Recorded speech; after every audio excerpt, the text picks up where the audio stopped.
Tempo é ouro, né? No livro de Lucas, capítulo 4, versículo 8. Vou trazer uma saudação para você. Visitante, irmã Maria, da Guia. Cadê a irmã Guia? Faça assim com a mão, irmã Guia. Seja bem-vinda, as portas desse lugar estão sempre abertas para lhe receber. Quando Deus tocar no seu coração, o Espírito Santo disser, vá, venha. Tá bom? Tô tão rápido hoje, né? Tô light. Lucas, capítulo 4, versículo 8. Lucas, capítulo 4, versículo 8. A gente vai ler só a parte A, só o início do texto. Tá bom? Lucas, capítulo 4, versículo 8. Diz assim: E Jesus respondeu: está escrito. Vamos lá? Eu vou falar e vocês repetem, tá bom? E Jesus respondeu: está escrito. Olhe para o irmão que está do seu lado e diga assim para ele: está escrito. Olha para o que está do outro lado, se tiver um irmão do outro lado, e diga para ele: está escrito. Irmãos, eu quero trazer uma palavra rápida para você, e não é uma conjectura, não é uma linha teológica, não é um pensamento, mas é o que está escrito. Essa saudação que eu vou trazer é simplesmente o que está escrito. E a expressão está escrito, se a gente fosse tirar uma síntese dessa expressão, está escrito, ela quer dizer que aquilo que está na palavra é verdadeiro. Aquilo que está na palavra é suficiente. Aquilo que está na palavra é o que precisamos para alcançar o objetivo que Deus está mandando a gente trilhar. É por isso que todas as vezes que o diabo se levantava contra Jesus no deserto, nesse texto, Jesus olhava para o diabo e dizia: está escrito. Diga assim comigo: está escrito. E o que Jesus queria dizer com isso? A palavra de Deus, o que está aqui, esse conteúdo, é o suficiente. Para quê, Rivaldo? Para trazer vida, para trazer vitória, para trazer bonança, para abrir porta. E Jesus sabia. Por isso, Jesus dizia, vamos lá? Está. Mais uma vez. João capítulo 5, versículo 39 diz assim: examinai as escrituras, porque são elas que testificam de mim e que vos mostrará o caminho da vida eterna. Mateus 24, 35 diz assim: passará o céu e a terra, mas a minha palavra não passará.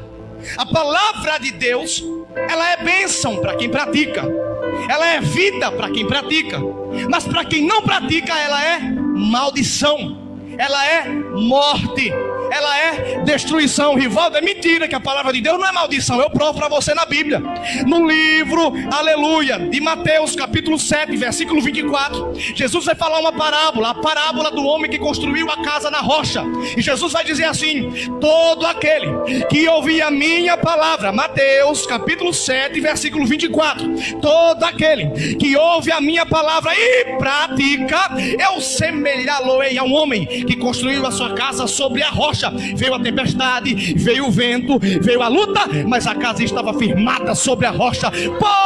Porém, todo homem que ouve a minha palavra, mas não pratica, não obedece, semeá-lo-ei aquele homem que construiu a casa sobre a areia, e no primeiro vento foi derrubada, e grande foi a vergonha.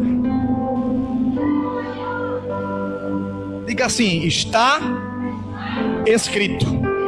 Então a diferença é de quem pratica e de quem não pratica. O resultado da palavra, ela vai vir por quem pratica e por quem não pratica. A palavra de Deus, ela é tão poderosa que ela não pode ser comparada com um livro simplesmente teológico. Ela não pode ser comparada com um pensamento. Ela não pode ser comparada com uma ciência humana, com uma ciência exata. Por quê? Porque Hebreus 4:12 vai dizer que a palavra é viva e eficaz. Ela é mais penetrante que qualquer espada de dois gumes, e ela vai até a divisão da alma, do espírito, das juntas e das medulas, e ela é apta para discernir o pensamento e a intenção do coração. Diga assim: está escrito. Então a palavra de Deus, ela consegue ir, ela consegue entrar onde a psicologia e a psicanálise não entram. Porque alguém olha para você e diz: é esquizofrênico, só dorme com comprimido, só vai dormir se obedecer as receitas do médico. De repente, com o trabalhar da palavra de Deus, e a pessoa começa a receber cura, só começa a dormir direito, para de ver vulto, para de ver coisa, para de perturbação. Por quê? Porque a palavra entrou onde o medicamento não conseguiu entrar. Existem dois resultados que a palavra de Deus produz. Quantos resultados? Quantos resultados? Quantos resultados? O primeiro resultado está lá em Oséias capítulo 4, versículo 6, que diz assim: o meu povo é destruído, perece, sofre, é destruído por causa de falta de conhecimento da minha palavra. Primeira coisa, destruição, vergonha. A palavra de Deus, quando não é praticada, ela traz destruição. Segunda coisa, Mateus capítulo 22, versículo 29, Jesus vai dizer assim: errais, errais, errais, porque não praticais a minha palavra, e não tendo conhecimento dela, não conheceis também o poder de Deus. Então a falta de conhecimento da palavra, não é do louvor, não é da pregação, é da palavra, leva o ser humano a caminhos de destruição. Parecendo um culto de ensinamento hoje, né? Mas entende isso aqui. Vamos fazer uma coisa para a gente ficar bem didático, porque se a gente não ficar didático, você dorme aí e não recebe a palavra. Que o sono, toda vez que eu levantar a palavra, vocês vão gritar assim: está escrito. Vamos lá? Vamos ensaiar. Mais uma vez. Agora, irmão, tu tem que ficar atento, porque senão eu vou levantar a palavra e tu já vai esquecer de dizer que está escrito. Quem entendeu isso aqui? Pronto. Agora vamos ver o que está escrito? Vamos ver o que está escrito? Está escrito assim, Hebreus capítulo 13, versículo 4. Hebreus capítulo 13, versículo 4 diz assim: venerado seja entre todos o matrimônio, o leito sem mácula. Porém os que se dão em prostituição e os que se dão em adultério, Deus há de prestar contas. Está escrito aqui, Hebreus 13, 4. Tem gente que diz assim: eu traí a minha esposa, traí a noiva, mas aí Deus me perdoou, ela não me quis mais, eu separei e arrumei outra. Aí tem gente que, olhando esse ângulo, vai dizer assim: aí trai a primeira, deixa, arruma outra. Trai assim, estou falando de crente. Trai, se você traiu quando estava no mundo, Deus não leva em conta. Estou falando de crente, já conhecendo a palavra. Aí trai a segunda, arruma outra. Mas Deus me perdoou. Trai a terceira, arruma outra. Mas Deus não perdoa, perdoa. Mas está que ao adúltero Deus prestará conta. É o que está escrito. Não é uma linha minha, não é um pensamento de Deus, está escrito assim. Então Deus vai pedir conta com todo homem adúltero e toda mulher adúltera que, conhecendo a verdade, trair. Por quê? Está escrito também em Efésios 5, do 5 ao 6, diz assim: nem tampouco apresentei os vossos membros ao pecado por instrumentos de iniquidade, mas apresentai-vos a Deus como vivo dentre os mortos, os vossos membros a Deus como um instrumento de justiça, porque o pecado não tem mais domínio sobre vós, e não estáis debaixo da lei, mas da graça. Então está escrito o que Paulo estava querendo dizer com isso. Não tem de mais utilizado os vossos membros, o vosso corpo, como instrumento de desordem, mas de justiça. Eu posso pegar pesado, eu pego leve. Eu posso falar a verdade. Isso aqui também, ó, dói em mim. Você não sabe como dói falar sobre isso. Mas aqui em Efésios 5, do 5 ao 6, Deus está dizendo assim, que aquelas pessoas que usam um membro do vosso corpo para a injustiça, e Paulo aqui está dizendo assim, vou pegar primeiro as mulheres. Ô irmã, se tu sabe que essa roupa que tu está vestindo está mostrando teus seios, eu vou falar um português bem aberto, que eu não gosto de enrolar e nem safadeza. Eu vou falar para você entender, amém? Para você entender o que eu estou dizendo. E às vezes a gente usa algumas palavras e a pessoa fica voando. Não, eu vou falar e tu vai entender o que eu estou dizendo. Se você vê que a sua roupa está mostrando algumas partes, vista outra. Se você vê que a sua saia, o seu vestido é curto demais e você precisa estar tampando com alguma parte da Bíblia, não use os vossos membros do corpo como membro de justiça. Agora eu pego os homens. Se você vê que a calça que você usa está arrochada a um ponto e está marcando, o homem sabe o que eu estou falando, né? Olha o que Paulo vai dizer aqui. Não usa, por quê? Tem gente desligado, por quê? Está escrito também em Romanos 6, do 12 ao 14, assim: porque o Senhor, o Deus de Israel, odeia o divórcio. É claro que, se você for traído ou traída, Deus te dá a oportunidade de escolher continuar ou não no casamento, mas somente por meio de traição. Porque tem gente, eu não gostei dela, vou separar. Ela fala demais, grita muito, bate em mim, vou separar. Olha pra cá, o dedinho. Deus odeia o divórcio, por quê? Mais alto.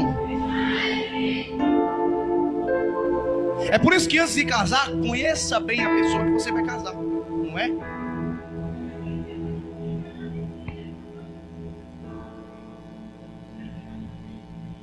Porque assim, irmão, será que você não sabe? Será que a pessoa não conhece? Diga assim, está? Misturou, não foi um louco. Está?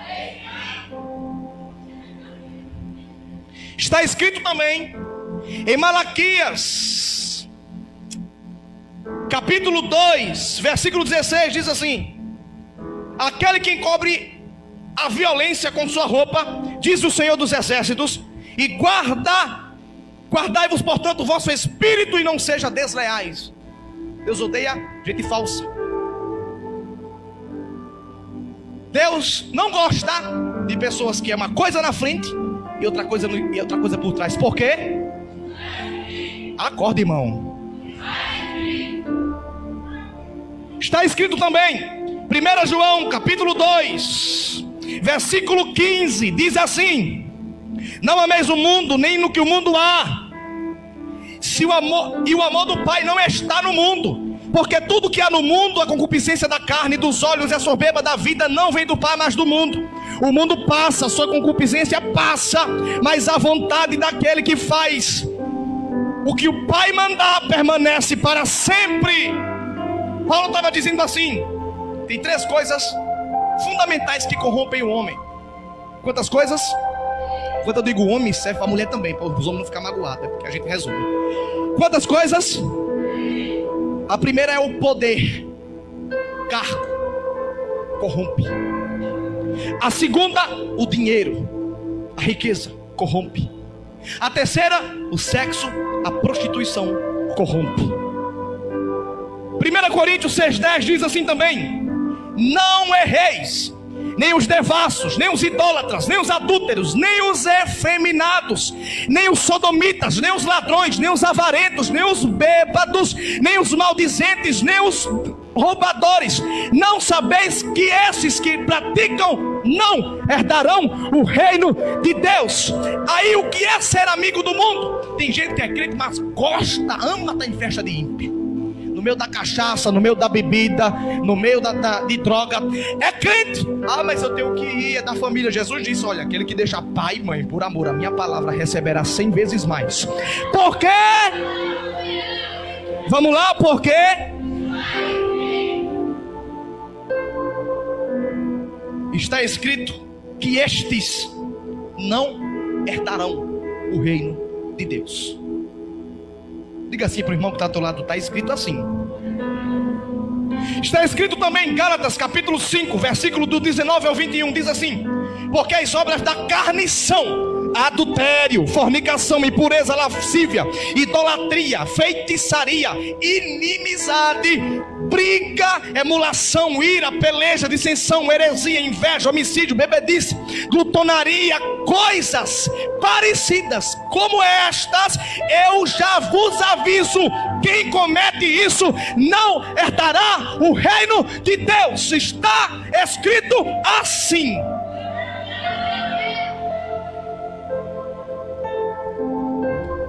Olha que interessante. Adultério, impureza, fornicação, lascívia, feitiça. Quem pratica coisas semelhantes a essas, se Jesus voltar, não herdará o reino de Deus. Apocalipse 21:8 diz assim: mas aqueles que são tímidos, incrédulos, abomináveis, homicidas, os que se prostituem, os feiticeiros, os idólatras, os mentirosos, está escrito assim: a sua parte será guardada, separada no lago de fogo, porque está. Primeira coisa, os tímidos. Quem são os tímidos? São aqueles que não têm coragem de aceitar Jesus e confessar Ele como Salvador. Esses são os tímidos. Os tímidos não é você que tem vergonha de deixar a palavra. Os tímidos são aqueles que ouvem um chamado do Evangelho. Ele até quer, mas não tem coragem de ir porque tem vergonha. Opa! Os incrédulos são os que... Você viu esses dias? Morreu um ateu, né? Aí tem um grande pastor dizendo que esse ateu ia para o céu. Mentira! A Bíblia diz que os incrédulos são aqueles que não creem na existência de Deus. Os incrédulos não vão herdar. A mentira do diabo. Olha onde é que está guardado o lugar deles, se morrer. Olha para onde é que vai. Tem um lugar separado, bonitinho. Acho que tem uma cadeira lá para você sentar. No lago de fogo. Aí vem aqui, ó: feiticeiro, idólatra, mentiroso. Tem uma lista. Está escrito assim. Só que tem uma coisa. Romanos 6, 22 ao 23 diz assim: mas agora, libertados do pecado, do poder do pecado, e feitos servos de Deus, tendes o vosso fruto, a santificação, e depois a vida eterna. Porque o salário do pecado é a morte, mas o salário de quem pratica as obras de Deus é a vida eterna, que está guardada com Cristo Jesus. Vamos lá? Mais uma vez. Se está escrito, tem que ser pregado. Se está escrito, tem que ser dito. Se está escrito, tem que ser falado. Porque não está escrito? O que está na Bíblia tem que ser dito, né? Romanos capítulo 11, versículo do 21 ao 20. Eu estou só citando uns textos, viu? Não estou dando minha opinião, é só o que está escrito. Romanos 11, 21 ao 22 diz assim: porque, olha isso aqui, viu? Romanos 11, 21 ao 22. Porque se Deus não poupou nem os ramos naturais, você acha que Ele vai poupar você também? Está escrito assim. Aí o 22 diz: considera, pois, a bondade e a severidade de Deus para com os que caíram, severidade; para contigo que está em pé, bondade. Se permanecestes na bondade de Deus, de outra maneira, se caíste, tu também será cortado e jogado fora. Paulo vai dizer assim: se Deus não poupou nem Israel, que era o povo dele, o escolhido, vai poupar a gente, que está demonstrado na história. Se Deus não poupou nem os judeus, vai poupar eu e você. Ele vai dizer assim: se vocês permanecerem na minha palavra, a bondade de Deus continuará manifesta em vocês. Mas se vocês não obedecerem, também serão cortados fora. Porque está está de novo. Pronto. É grande o pé. Isso aqui serve para pastor, pregador, obreiro, você que está sentado, para mim. Porque Paulo vai dizer aqui: ou vocês permanecem, ou serão cortados e jogados fora. E aqui já cai a teologia da predestinação, que diz que uma vez que Deus escolhe, a pessoa não pode mais perder a salvação. Olha o que Paulo vai dizer: ou permanece fiel à palavra, ou é cortado e jogado para o inferno. Outro dia a gente fala sobre predestinação. Então por que é importante a gente obedecer a palavra, praticar a palavra? 1 Pedro capítulo 4 versículo 17 diz assim: porque o julgamento de Deus começará pela igreja, e depois pelo mundo, pelos anjos e os seus demônios. O julgamento de Deus começará pela, diga, igreja. Diga para o irmão: é por aqui que o negócio vai começar. Diga para ele. Diga assim: está. Hebreus capítulo 12 versículo 14 diz assim: sigam a paz e sigam também a santificação, porque senão ninguém verá a Deus. Está. Vocês completam, que eu já cansei de levantar. Está. Posso pegar mais um pouquinho pesado? Posso ou não? Posso ou não? Eu vou pegar. Efésios 5, do 26 ao 27 diz assim: para santificar, purifiquem-se com a lavagem da água da palavra de Deus, para vocês apresentarem a si como igreja gloriosa, sem mácula, sem defeito, nem coisa semelhante, mas santa e irrepreensível. Paulo está dizendo aqui: está fazendo isso, está preso ao pecado, está fazendo o que não agrada a Deus, se lave pela palavra enquanto faz tempo. Quando a palavra dizer não pode, ouça, se lave, não faça. Quando a palavra dizer não vá, não vá, não pise, não pise, não fale, não fale, não abra o balcão, não abra o balcão. Por quê? Porque senão não herdará o reino de Deus. Porque está Mateus capítulo 24 versículo 42 diz assim: vigiai, pois, porque não sabeis o dia e nem a hora que vem o vosso Senhor.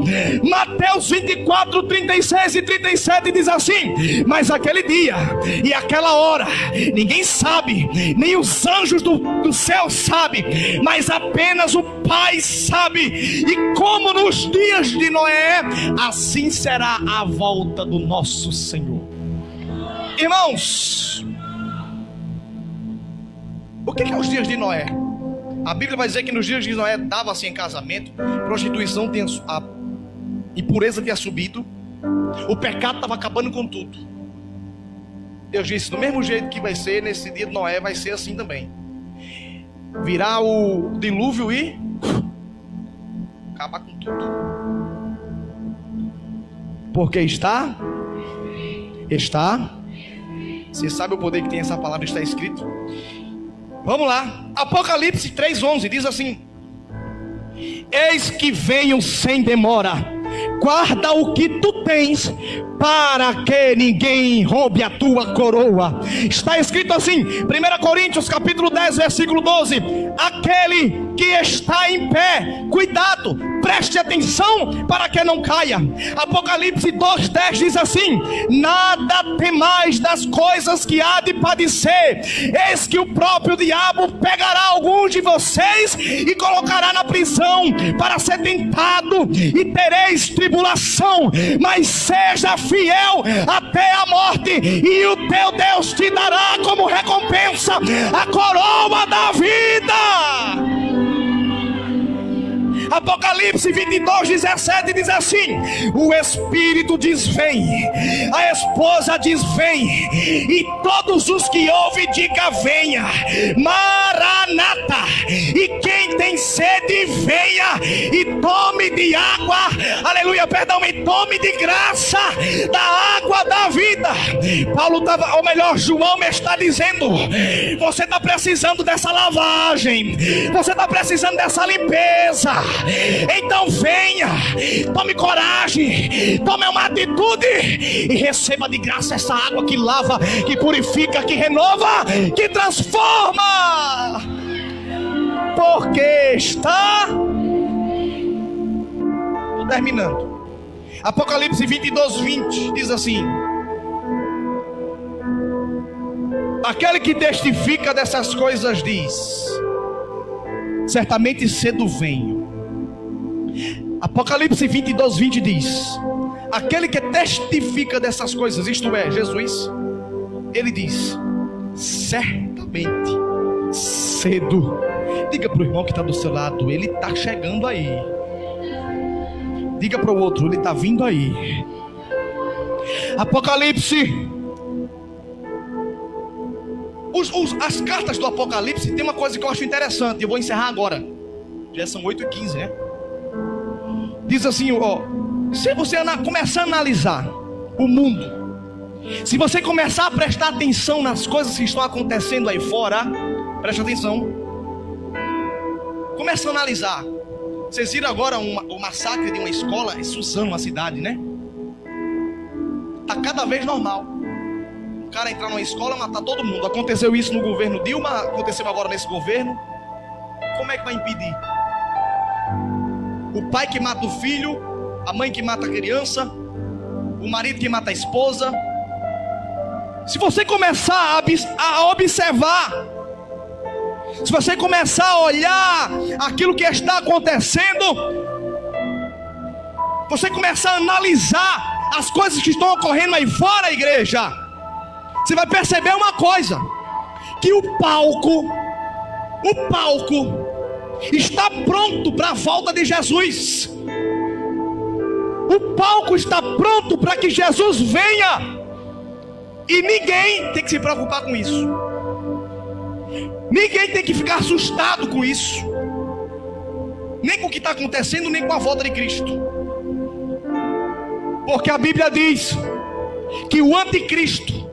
Porque tem gente que é assim: ai meu Deus, inventaram um chip que agora vai botar na televisão, né? Não tem isso? O chip da besta. Tem gente que anda tão assustado que nem chip de celular eu acho que ele vai querer usar mais. Acho que é o chip da besta. Não se preocupe.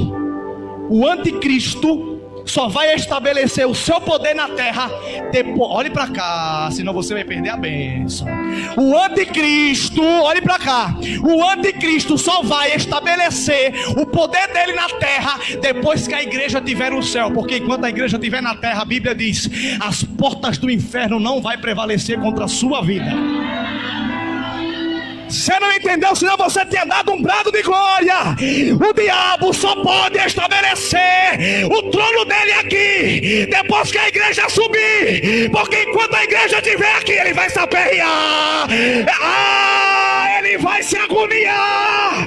Mas tem o povo orando, tem o povo jejuando. Levante a mão para o céu. A sua presença aqui impede a força das trevas de se estabelecer nesse mundo. Porque está... Agora tu gostou. Chega a falar mais alto, né? Vou terminar agora. Talvez exista alguém aqui que esteja querendo, ouviu essa palavra e dizendo: preciso mesmo de Jesus, precisando. Talvez um de vocês aí tá dando glória, mas talvez você esteja assim: rapaz, eu não gostei não, mas não é que é comigo esse negócio?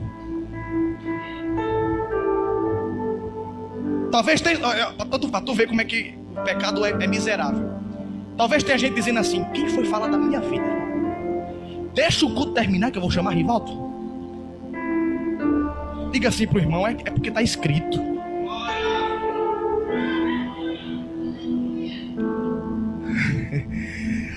A segunda carta, Apocalipse 2 e 3, o capítulo 2 e o capítulo 3, tem uma coisa interessante, eu encerro agora.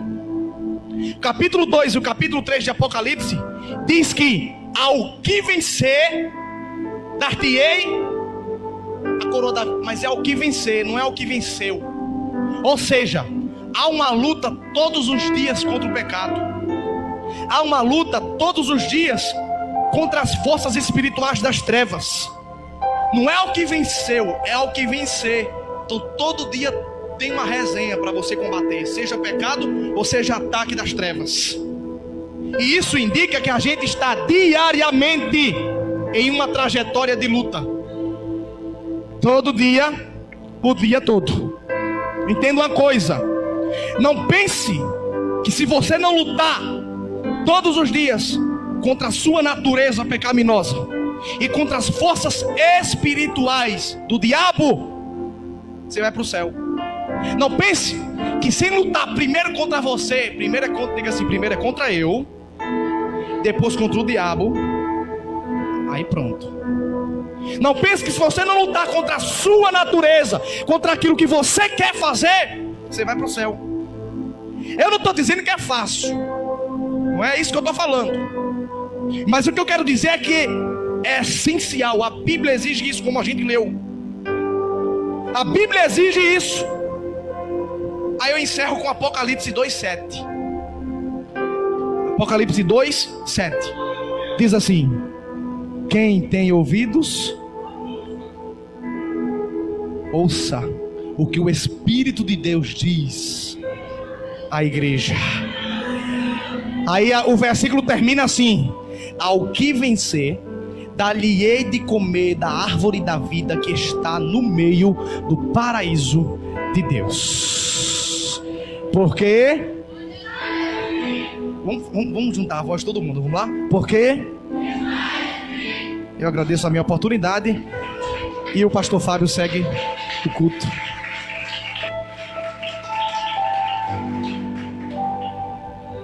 Sauda, amada igreja, com a graça e a paz. Oh, glória.